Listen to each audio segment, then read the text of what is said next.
اللہ تعالیٰ جس کو چاہتا ہے جو چاہے دے سکے دے دیتا ہے. یہ کیسے ممکن ہے کہ تم ان بچوں کو مارتا پھرے کہ کہیں نبی نہ بن جائے؟ نبی کوئی زبردستی بن سکتا تھا؟ مراد یہ ہے کہ اگر وہ زندہ رہتے تو صدیق نبی ان معنوں میں ہوتے کہ محمد رسول اللہ صلی اللہ علیہ وآلہ وسلم کی امت میں قرآن کریم کے تابع اور غلام نبی ہوتے. اور یہ آیت خاتم النبیین یا کسی اور حدیث کے منافی نہیں ہے. میں وہاں موجود تھا. جو حدیثیں مجھے یاد ہیں، جو ہاں ایک مجھے خیال آیا ہے، مجھے بھی کسی نے توجہ دلائی ہے کہ تم نے لفظ حدیث استعمال کر دیا ہے. جو صحابہ کی بات ہو اسے قول کہا جاتا ہے، اثر، حدیث نہیں کہا جاتا. لیکن عرف عام میں حدیث ہی کہلاتی ہے. اسی لیے خوڑا خٹک والوں نے بھی حدیثوں میں ہی شمار کیا ہے، اگرچہ ضعیف قرار دیا ہے. تو جن صاحب کو یہ خیال ہے وہ فکر نہ کریں، سب سمجھتے ہیں کیا مراد ہے. حضرت عائشہ نے فرمایا، میں نے صاف کہہ دیا ہے، کسی غلط فہمی کا کوئی سوال نہیں ہے، مگر بیچ میں بے وجہ دخل اندازی نے کہا آپ بھی دروازہ بند کر دیں، بیٹھ جائیں آرام سے. اچھا، میں وہ بتا رہا تھا کہ اور بھی حدیثیں تھیں. ایک حدیث یہ پیش کی تھی کہ حضرت صلی اللہ علیہ وآلہ وسلم نے، مسلم کی حدیث ہے، آنے والے مسیح کے متعلق 4 دفعہ نبی اللہ نبی اللہ نبی اللہ نبی اللہ کے لفظ استعمال فرمائے. وہ چپ کر گئے. قرآن کریم جو نقشہ کھینچتے ہیں نا یہود کا کہ بعض کے اوپر ہاتھ رکھ دیتے تھے، بعض کو اچھالتے تھے، وہاں ان کو کوئی بیماری دکھائی نہیں نہ دی ہوگی، اس لیے خاموش ہو گئے ہیں. پھر حضرت ابو بکر کے متعلق حدیث مجھے یاد ہے بڑے واضح طور پر پیش کی گئی تھی کہ حضرت ابو بکر کے متعلق فرمایا کہ اگر میرے بعد نبی ہوتا تو ابو بکر ہوتا. لیکن وہ ان معنوں میں حضرت عمر کے متعلق بھی ہے کہ اگر میں مبعوث نہ ہوتا تو عمر مبعوث کیا جاتا. جہاں تک ہماری تفصیلی بحث کا تعلق ہے اس میں یہ باتیں سب درج ہیں. ایک حدیث نے کئی حدیثیں ہیں. دوسرے یہ کہ جب ایک مفہوم کو سمجھنا ہو اور 15-20 روایتیں ایک طرف ہوں اور اس مفہوم کو سمجھانے والی ایک بات بھی ہو، اسے یہ کہہ کر رد نہیں کیا جاتا کہ یہ ایک ہے. سوال یہ ہے کہ اس مفہوم پر روشنی ڈال رہی ہے یا نہیں ڈال رہی. اگر روشنی ڈالتی ہے تو 20 حدیثیں بھی ہوں یا 50 حدیثیں بھی ہوں، حضرت صلی اللہ علیہ وآلہ وسلم کے قول سے آپ کے قول متصادم ہو ہی نہیں سکتے. ان صاحب کو اتنی بھی خبر نہیں ہے. قرآن کریم کی ایک خاتم النبیین کی آیت ہے، اگر یہ کہا جائے کہ یہ تو ایک ہے، اور دوسری آیات جس میں میثاق النبی کی آیت بھی شامل ہے، جس میں سورہ نساء کی آیت من یطع اللہ بھی شامل ہے، جس میں یہ اعلان بھی ہے اے بنی نوع انسان اما یاتینکم رسل منکم، جب بھی تم میں سے کبھی رسول آئیں تمہارے پاس، اتنی آیات ہیں، تو اس کے مقابلے پر ایک آیت کو کیوں لیتے ہو؟ بڑی جاہلانہ بات ہے.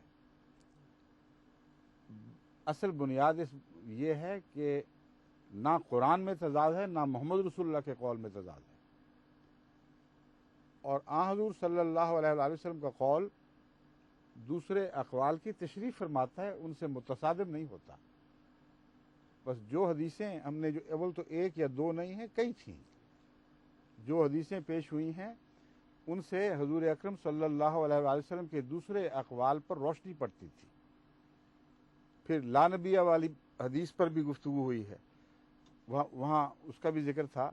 ایک مثلا حضرت علی رضی اللہ تعالی عنہ کو جب آپ نے مدینے میں اپنے ایک سفر کے دوران اپنے پیچھے اپنا قائم مقام مقرر فرمایا، تو آپ نے فرمایا کہ انت منی بمنزلت ہارون، میں موسیٰ اگلے لفظ یاد نہیں لیکن ترجمہ بھی واضح یاد ہے کہ تو میرے پیچھے قائم مقام ہے جس طرح ہارون موسیٰ کے پیچھے قائم مقام تھا، سوائے اس کے کہ میرے بعد نبی نہیں.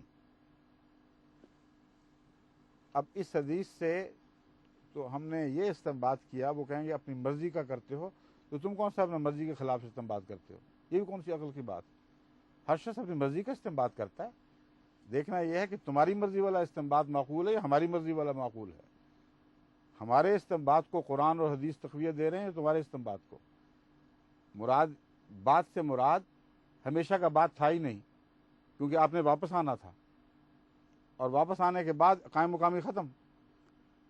تو بات کا لفظ آ گیا، کیا ہمیشہ ہمیشگی کا بات لوگے؟ پھر ہم نے اس حدیث سے ایک اور حدیث بھی پیش کی ہے، اور وہ یہ حدیث تھی کہ حضرت اقدس محمد رسول اللہ صلی اللہ علیہ وسلم نے فرمایا کہ لیسا نبیم بینی و بینہ، اس قسم کے لفظ یاد ہیں آپ کو صحیح؟ عیسیٰ علیہ الصلاۃ والسلام مسیح کے نزول کا ذکر کرنے کے بعد اس کی طرف اشارہ کرتے ہوئے فرماتے ہیں کہ وہ جو مسیح آئے گا اس کے اور میرے درمیان کوئی نبی نہیں.